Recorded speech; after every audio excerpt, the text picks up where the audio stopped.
In the 40th year of the endless war between the Terran Federation and Aetherian Empire, military historians estimated that another decade of fighting would result in mutual destruction. Both civilizations so depleted they'd collapse into dark ages from which recovery might take centuries. Peace negotiations had failed repeatedly over 4 decades, each attempt breaking down over questions of territory, reparations, and fundamental incompatibility between human democratic governance and Aetherian monarchical authority.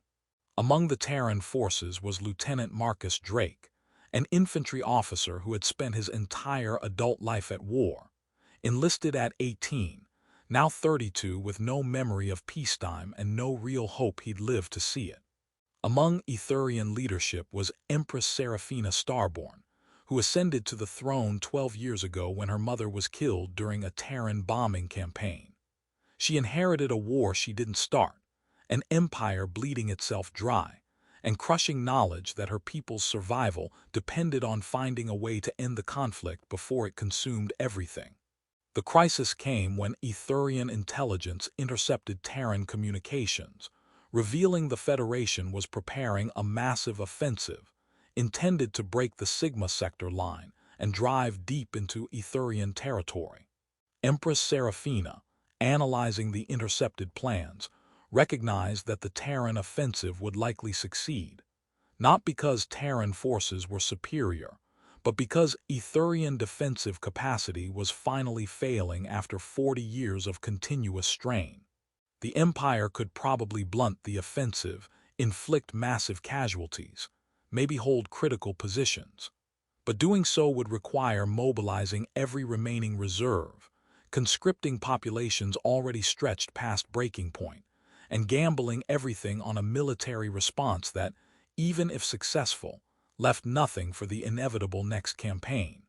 Faced with analysis predicting that conventional response would save positions, but doom her empire to slow death through attrition, Empress Seraphina made a decision that would shock both civilizations. She proposed an alternative to the coming battle. Using diplomatic back channels that had remained open despite repeated negotiation failures, she sent a message to Terran Federation leadership containing an unprecedented offer. She would meet personally with a representative from the Terran military, not diplomats who had failed for decades, but an actual soldier from the front lines. The conditions were specific.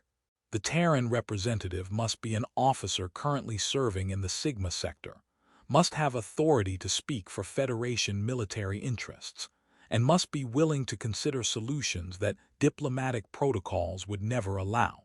The Federation's leadership debated how to respond. Some argued it was a delaying tactic, others suggested it was a trap, a few recognized it as what it appeared to be: a desperate attempt by a monarch who had run out of conventional options. They decided to accept the meeting, selecting Lieutenant Marcus Drake as their representative, not because he was senior leadership, but precisely because he wasn't. He was a frontline officer who understood viscerally what continued fighting meant and had no political ambitions that would complicate honest assessment. Marcus received orders that seemed impossible. Meet with Empress Seraphina under neutral mediation, hear whatever she was proposing, and provide his honest military assessment to Federation command. The meeting took place on a neutral station in unclaimed space, with minimal guards from both sides and mediators from non-aligned civilizations ensuring basic security. Marcus entered expecting another futile negotiation attempt, another waste of time while both armies prepared for the next slaughter. What Empress Seraphina actually proposed was so unprecedented that Marcus initially thought the translation was malfunctioning. She addressed him directly, without diplomatic preamble. "Lieutenant Drake, I have analyzed every conventional path to ending this war. Every negotiated settlement fails on questions neither side will compromise on. Every military solution leads to Pyrrhic victories that leave both our civilizations too damaged to survive. So I am proposing an unconventional solution. I propose a marriage alliance. You and I will wed, uniting Terran Federation and Aetherian Empire through dynastic bond. Our marriage will create joint authority structure that supersedes the incompatible governance systems preventing negotiated peace. Children of our union will inherit both Terran citizenship and Aetherian royal succession, creating unified future that eliminates the territorial disputes driving continued conflict. Marcus's brain stopped processing. When he managed to respond, it was with the bluntness of someone too shocked for diplomacy. You're proposing that you, Empress of the Aetherian Empire, marry me, a lieutenant in the Terran infantry, as a solution to a 40-year war. That's not a peace proposal, that's. Seraphina's response was delivered with calm of someone who had already accepted the impossibility of what she was suggesting. It is the only solution I have found that addresses the fundamental problems preventing peace. Your federation will not accept Aetherian imperial authority over contested territories. My empire cannot accept democratic federation governance. But if we marry, if we create joint authority structure, then contested territories can be administered under dual sovereignty. Neither side abandons the governance principles they've been fighting to preserve. She continued, I know this seems absurd. I know you are not who Federation diplomats would choose.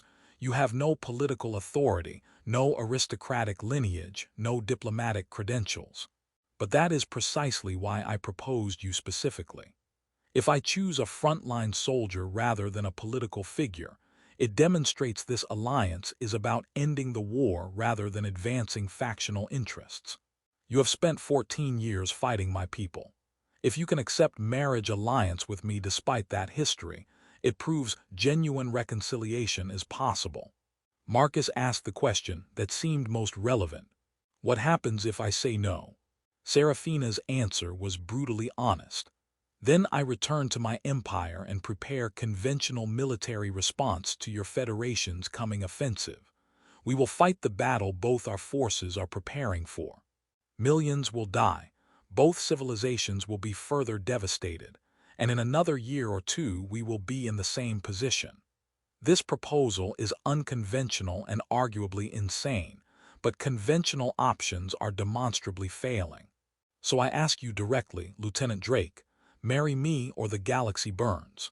What followed was not immediate acceptance or rejection, but Marcus's request to discuss the proposal with Federation leadership, while Seraphina waited for response. The Terran Federation's command debated intensely. Some argued accepting was surrender disguised as marriage. Others recognized it as the only viable path to peace offered in decades, and everyone acknowledged that Marcus's life was about to become impossibly complicated. Marcus himself struggled with the weight. Accepting meant abandoning his military career to become consort to an empress, meant trusting that a monarch whose forces killed his friends for 14 years was genuinely committed to peace, meant shouldering responsibility for ending a war that claimed his entire adult life. The decision crystallized when Marcus spoke with veterans from both sides through carefully arranged back channels. Soldiers who universally expressed exhaustion and desperate hope for any path that ended the killing. Marcus returned to the neutral station and delivered his answer. I accept, on condition that this marriage alliance is publicly presented as what it is, a desperate solution to desperate circumstances, not a romantic union or political conquest. Both our peoples need to understand that we're choosing this not because we want it, but because every conventional alternative has failed. Seraphina's response carried relief and weight. Agreed. We will be honest about what this alliance represents. Two people from opposing sides choosing the discomfort of unconventional peace over the familiar horror of continued war. The implementation was complicated. The wedding combined Terran and Aetherian traditions in ways that satisfied neither fully, but offended neither enough to derail peace. Political integration of democratic systems and imperial authority created hybrid governance that took years to stabilize. Opposition from hardliners attempted sabotage, viewing it as betrayal. But the fundamental commitment held because both Marcus and Seraphina, along with the soldiers who supported their choice, remained publicly committed to making it work. Years later, standing before a memorial to the endless war's casualties, Seraphina spoke quietly. When I proposed marriage as solution to the war, I knew it was absurd. Asking a lieutenant to marry an empress, suggesting that dynastic alliance could solve what diplomacy couldn't, it was desperate and arguably insane. But every conventional option led to continued destruction. Marcus's response carried weight of someone who made an impossible choice and lived with consequences. When you said, "Marry me or the galaxy burns," you gave me a choice I was in no way prepared for. But I'd spent 14 years fighting a war that was killing everyone I cared about, and you offered a path, uncomfortable, unprecedented, that might actually end it. Sometimes the most important choices aren't between good options, but between unconventional possibilities and familiar disasters. We chose the unconventional option, and it was harder than continued war would have been in some ways. But we're standing here at a memorial to a war that ended rather than a war still consuming new generations.